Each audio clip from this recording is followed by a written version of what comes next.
রাজধানীর বনানীর জাকারিয়া হোটেলে দুই নারীকে দলবদ্ধভাবে মারধরের ঘটনায় যুবদলের নেতা মনির হোসেনকে সংগঠন থেকে বহিষ্কার করা হয়েছে। মঙ্গলবার 1 জুন রাতে বনানী থানা যুবদলের আহ্বায়ক মনির হোসেনের নেতৃত্বে এই হামলার ঘটনা ঘটে।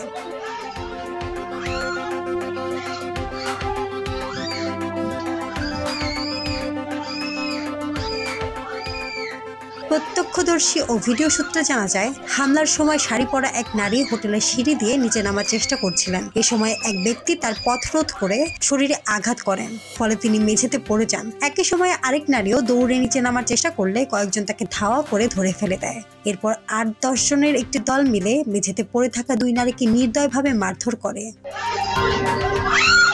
ঘটনার একটি ভিডিও সামাজিক যোগাযোগ মাধ্যম ফেসবুকে ছড়িয়ে পড়লে নিন্দার ঝড় ওঠে। ভিডিওতে দেখা যায়, হামলার সময় দুই নারী প্রাণপণে চিৎকার করলেও কেউ সাহায্যে এগিয়ে আসেনি, বরং পরে আরও কয়েকজন হামলাকারী হোটেলের ভিতরে প্রবেশ করে এবং ভাঙচুরের শব্দও শোনা যায়। বনানী থানার ভারপ্রাপ্ত কর্মকর্তা ওসি মোহাম্মদ রাসেল সারোয়ার জানান, হোটেল কর্তৃপক্ষ বৃহস্পতিবার রাতে থানায় একটি মামলা করেছে। ঘটনার সঙ্গে জড়িতদের ধরতে পুলিশের অভিযান চলছে।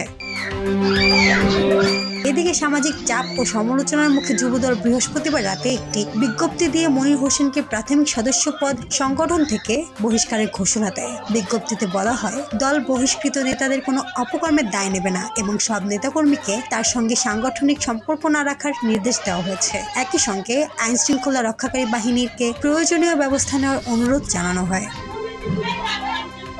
ডিএমপির অতিরিক্ত commissioner crime and operations SN Mohammad Nazrul Islam জানান, ঘটনার পরপরই মামলা হয়েছে এবং অভিযুক্তদের গ্রেফতারে তৎপরতা চলছে। মাহমুদ আঞ্জুম বৃষ্টি, ডেস্ক রিপোর্ট, কথা বল।